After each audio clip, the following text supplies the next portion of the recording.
When I first moved into Maplewood Estates, I thought it was paradise. Manicured lawns, quiet streets, and a neighborhood Facebook group that looked friendly enough. But that illusion shattered within a week. I got my first friendly reminder from the Homeowners Association. A printed letter in a glossy envelope, signed by Karen Millstone, HOA president. Apparently, my mailbox was one shade too dark for community standards. I laughed it off. Who complains about a mailbox color? I repainted it anyway, figuring it was a one-time thing. Spoiler, it wasn't. Over the next month, I got notes about my unauthorized garden gnome, the angle of my front yard flagpole, and even the way I parked my Harley in my own driveway. Every letter ended with the same threat. Failure to comply may result in fines.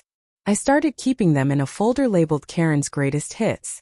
My neighbors whispered that Karen took HOA rules as seriously as religion. She hosted weekly inspection walks with her clipboard and binoculars. I tried to stay polite, but the day she marched up my driveway to tell me my motorcycle distracted from neighborhood aesthetics, I knew this was going to turn into something much bigger. My Harley is my pride and joy. A cherry red, fully restored '09 Street Glide. It's loud, beautiful, and in Karen's words, unacceptably masculine. I caught her son Tyler, a greasy-haired wannabe tough guy, staring at it more than once. He'd rev imaginary engines and talk about how real men ride Harleys. I thought nothing of it until one Saturday morning. I came outside and found the bike halfway down the driveway, engine sputtering, Tyler wobbling on it like a toddler on a tricycle. I yelled, "What the hell are you doing?" He panicked, dropped it, and ran. The side mirror snapped clean off. I was furious but calm. I called his mother. Karen arrived with that smug HOA smile. "My son was just admiring it," she said. "No harm done." I pointed to the broken mirror. She sniffed. "Maybe you shouldn't leave dangerous machinery in plain sight." When I said she'd pay for damages, she crossed her arms and threatened to fine me for improper vehicle storage. 2 hours later, I got an official HOA violation notice for unsafe display of motorized equipment. That's when I realized Karen wasn't just unreasonable, she was delusional. I decided from that moment. Every word, every threat, every fine. I document it all. 2 days after the Harley incident, I got a knock on my door. 2 cops stood there, looking mildly embarrassed. "Sir," one said, "we got a report of a stolen vehicle on your property." I blinked. "You mean my Harley?" He nodded awkwardly. "The complainant's son says you stole it back." I couldn't help laughing. I showed them my registration and title. One officer whispered, "This is ridiculous." Guess who filed the report? Karen. She stood across the street, arms folded, smug as ever. When the officers told her it was legally mine, she huffed, "Well, it's disturbing the neighborhood peace." They told her to leave me alone or face a harassment warning. After they drove off, Karen marched up to my porch. "You may have fooled them, but you're not fooling me," she hissed. "You're not above the rules." I smiled. "Neither are you." Her face twitched. That night, I started reading the HOA bylaws cover to cover. And guess what? Karen was violating at least 5, including using HOA funds for personal landscaping. I printed the sections, highlighted them, and began collecting evidence. If Karen wanted a war, I was going to fight it legally, and I was going to win. Within a week, the violation letters multiplied like rabbits. Unauthorized flag display. Grass length exceeding 2.5 inches. Improper use of decorative lighting. I swear they invented half of them. Karen's son even started driving by slowly, snapping photos of my yard. I waved every time. I also recorded him every time. I installed cameras around my property, pointed right at the street. Meanwhile, I made friends with a few quiet neighbors. Turns out they all hated the HOA too. One guy, Jim, showed me his own stack of fines. One for planting unapproved tulips. Another neighbor got fined because her dog barked during daylight hours. This wasn't just me. Karen ruled the neighborhood like a tyrant, so I decided to hit back smart. I requested a full copy of the HOA's financial reports, something I was legally entitled to as a homeowner. Karen refused, citing confidentiality. Big mistake. I sent a formal written request, certified mail. When she ignored it again, I forwarded it to the HOA management company and the county housing board. I wasn't bluffing anymore. The more I dug, the uglier it got. Money missing, fake maintenance invoices, and Karen's signature on everything. Word spreads fast when the queen bee's honey starts tasting sour. Within a few days, neighbors began whispering about Karen's personal lawn crew being paid with HOA funds. People were angry. They'd been fined for years while she was landscaping her backyard pool with community money. Tyler, meanwhile, strutted around like his mom's bodyguard. He'd rev his mom's golf cart down the street, glaring at me like I'd insulted his ancestors. I didn't care. I had proof now. I'd compiled emails, scanned letters, even caught Karen on video yelling that she runs this neighborhood. I posted a few anonymous screenshots to the Maplewood Community Forum. Nothing explosive, just enough to stir curiosity. The replies exploded overnight. Wait, she did what? Are those real receipts? We pay for her gardener? By morning, the post had over 100 comments. Karen tried to delete it, but once something's online, it's forever.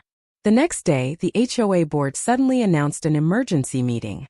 Translation: Karen was panicking. I wasn't done yet. I planned to walk into that meeting with every piece of evidence, every video, every timestamp. And this time I wouldn't be the one getting lectured. The HOA clubhouse looked like a courtroom that day. Every seat was filled. Karen sat at the front table, clutching her clipboard like a shield. When she saw me, her lips tightened. Mr. Reeves, she said coldly, this is a closed meeting. I smiled. According to Section 5B of the bylaws, all homeowners are allowed to attend disciplinary hearings. So, I'll stay. A ripple of laughter moved through the room. Karen cleared her throat. We are here to discuss repeated violations by Mr. Reeves. Actually, I interrupted. We're here to discuss your violations. I opened a folder and began laying out printed receipts, photos, and screenshots. $4, $200 to Greenleaf Landscaping signed by you. Except Greenleaf shut down 2 years ago. $3,100 for pool maintenance. But the community pool's been closed since last summer. So whose pool is that? Gasps filled the room. Karen's face turned beet red. You can't just... I can, I said. And I've already sent copies to the county housing authority. The room went dead silent. Even Tyler looked scared.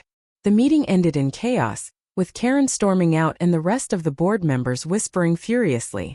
I knew this was just the start, but I finally had her cornered. After the meeting, Karen went nuclear. My mailbox was egged. Trash accidentally spilled on my lawn. Tyler blasted music at 2 a.m. I didn't take the bait. Every incident I documented. Dates, times, photos, videos. I filed a harassment report with the police, not to arrest them but to have a paper trail. Meanwhile, the HOA board started fracturing. 2 members quietly reached out to me, saying they'd suspected Karen for years but were afraid to speak up. I shared my evidence. One of them leaked internal emails where Karen called certain residents undesirables and bragged about teaching them a lesson. That email was gold. I posted it anonymously again, and the neighborhood exploded. Even her closest allies stopped defending her. Karen's empire was crumbling, but she wasn't giving up. She sent one final notice, a $2,000 fine for public defamation of the HOA. I laughed so hard I almost framed it. Then I sent it straight to my lawyer. If Karen wanted a legal battle, she was about to get one. And I wasn't just defending myself anymore. I was defending everyone she'd bullied. Tyler couldn't handle the fallout. Kids at school mocked him about his mom stealing HO money. One afternoon, I caught him kicking over my trash cans. I stepped outside calmly. Need help with your aim? He glared. You ruined my mom's life. I said, no, she did that herself. He spat near my feet and yelled, you think you're tough with your stupid bike? I leaned on the Harley. Tough enough not to steal it. He went red. You can't prove that. I pointed to the camera above my garage. His eyes widened. He muttered something about calling the cops again and stormed off. Sure enough, that evening a police car rolled up again. They said there was a noise complaint. I invited them in for coffee. We laughed when I showed them the silent footage. One officer muttered, she's losing it. I nodded. I'm just giving her the rope. The next day, Tyler's golf cart mysteriously ended up in the retention pond. The HOA group chat went wild. Karen blamed me, of course. But this time no one believed her. When Karen realized she'd lost control, she did the unthinkable. She filed a civil complaint against me for defamation and harassment. My lawyer nearly choked laughing. We countersued for misuse of HOA funds and emotional distress. The moment the county clerk saw her name, things moved fast. The housing board opened an official audit. The local paper picked up the story. HOA president accused of misusing community funds. The neighborhood exploded again. I stayed quiet publicly, no interviews, no Facebook posts. Just calm, steady silence. Karen, however, went on a Facebook rant calling me a sociopath biker who hates rules. Every comment she made was another nail in her coffin. By the time our court date arrived, she was sweating bullets. My lawyer presented every piece of documentation I'd collected for months. Photos, emails, witnesses. The judge looked unimpressed with her excuses. He ordered a full freeze on HOA accounts pending investigation. Karen screamed something about corruption. The irony wasn't lost on anyone. Walking out of that courtroom, I knew she was done.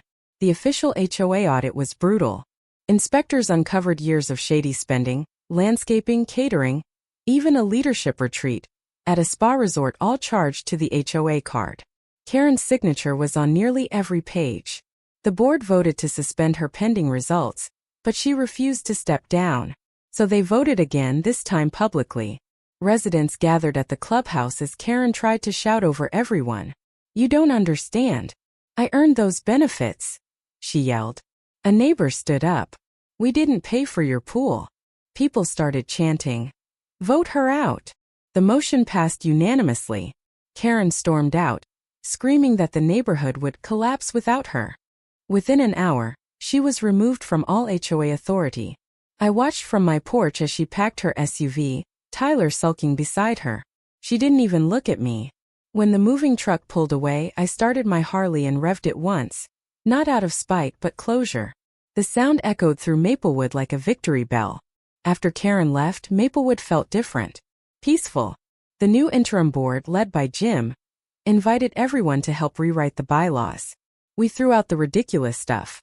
Mailbox colors, grass height, garden gnomes. We added transparency clauses and term limits.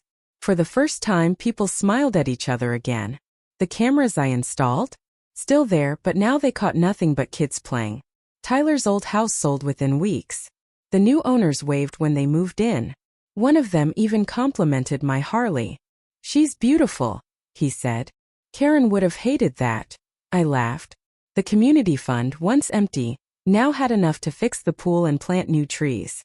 Turns out it wasn't the HOA itself that was toxic, it was the person running it. I learned something from that whole mess.